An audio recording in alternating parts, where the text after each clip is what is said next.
कुछ लोग कहते हैं कि क्विट इंडिया मूवमेंट भारत छोड़ो आंदोलन सफल नहीं हुआ, लेकिन हम आपको बता दें कि इस आंदोलन से ही अंग्रेजों की नींव हिल गई थी भारत में। उस समय के बायस रहा है लॉर्ड लिनलिथगो ने ब्रिटिश प्रधानमंत्री चर्चिल को एक लेटर लिखा। भारत में ऐसी स्थिति का सामना करना पड़ रहा है जिसे 1857 के बाद का सबसे खतरनाक विद्रोह कहा जा सकता है। 8 अगस्त 1942 की एक रात जो ब्रिटिश सरकार की नींव हिला डाली थी, एक आवाज उठी, डू और डाई, करो या मरो, अंग्रेजों भारत छोड़ो।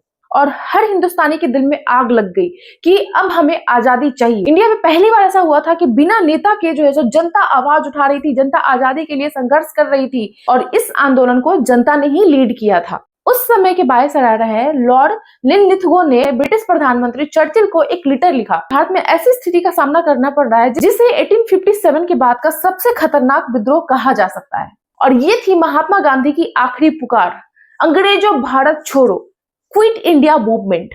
लेकिन क्या आप जानते हैं कि ये आंदोलन क्यों शुरू हुई थी? इससे देश की आजादी में क्या बदलाव हुआ?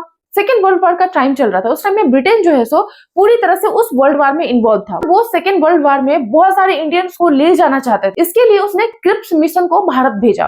क्रिप्स मिशन का कहना था कि आप हमारा साथ दो वर्ल्ड वॉर में, इसके बदले में हम आपको आजादी देंगे। लेकिन कांग्रेस इसके विरोध में था। कांग्रेस ये नहीं चाहता था कि यहाँ के लोग जो है सो सेकेंड वर्ल्ड वॉर में जाए। कांग्रेस ने क्रिप्स मिशन को कोई समर्थन नहीं दिया। 8 अगस्त 1942 को बॉम्बे के ग्वालियर टैंक से गांधी जी ने एक रिवॉल्यूशन पास किया। अंग्रेजों भारत छोड़ो, डू और डाई का नारा लगाया, करो या मरो। ब्रिटिश सरकार पहले से ही इसके बारे में जानती थी और 9 अगस्त को गांधी जी समेत पंडित जवाहरलाल नेहरू, सरदार वल्लभ भाई पटेल, बहुत सारे महान नेताओं को उन्होंने जेल में डाल दिया और कांग्रेस को गैर कानूनी संस्था के रूप में घोषित कर दिया, जिसकी वजह से जनता क्रोध में आ गई। पूरे देश में क्रांति की ज्वाला धधक उठी थी।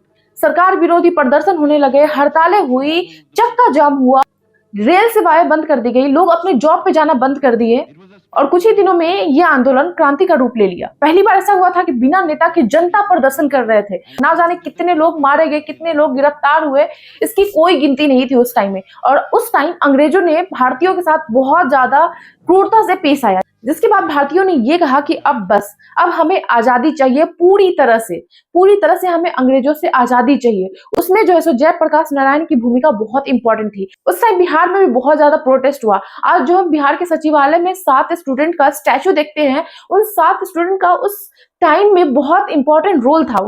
वो लोग ब्रिटिश के खिलाफ जब सचिवालय में आंदोलन कर रहे थे, तभी ब्रिटिशर्स ने उन पे गोलियां चला दी, जिसकी वजह से वो लोग मारे गए, वो सारे स्टूडेंट मारे गए। आज की डेट में भी हम बिहार के सचिवालय में उनके स्टैचू को देखते हैं। मतलब पूरे इंडिया के लोग, इनफैक्ट औरत से लेके, बच्चे से लेके, जवान से लेके बूढ़े तक ने इस आंदोलन में पार्टिसिपेट किया। महिलाओं के साथ बहुत अत्याचार हुए उस टाइम में। ब्रिटिशर्स ने महिलाओं के साथ बहुत अत्याचार किया। ब्रिटिशर्स ने किसी को भी नहीं छोड़ा। लेकिन उस टाइम में जो इंडिया के लोगों ने किया, वो सच में कोई नहीं भुला सकता है। कुछ लोग कहते हैं कि क्विट इंडिया मूवमेंट भारत छोड़ो आंदोलन सफल नहीं हुआ, लेकिन हम आपको बता दें कि इस आंदोलन से ही अंग्रेजों की नींव हिल गई थी भारत में। मतलब लोग समझ गए थे कि अब ब्रिटिशर्स ज्यादा दिन तक नहीं रहेंगे। इसीलिए ये कहना बिल्कुल गलत होगा कि क्विट इंडिया मूवमेंट भारत छोड़ो आंदोलन सफल नहीं था। तो दोस्तों, ये हमारा इंडिपेंडेंस डे स्पेशल वीडियो था। ये वीडियो आपको कैसा लगा प्लीज कमेंट करके जरूर बताएं। और ऐसे ही फैक्ट्स के लिए, ऐसे ही हिस्टोरिकल फैक्ट्स के लिए, या फिर आप यूपीएससी का प्रिपरेशन करते हैं, बीपीएससी का प्रिपरेशन करते हैं, तो मेरे चैनल को सब्सक्राइब करें, मेरे चैनल पे वीडियोस को देखें। मिलती हूँ मैं आपसे नेक्स्ट वीडियो में। तब तक के लिए जय हिंद, जय भारत।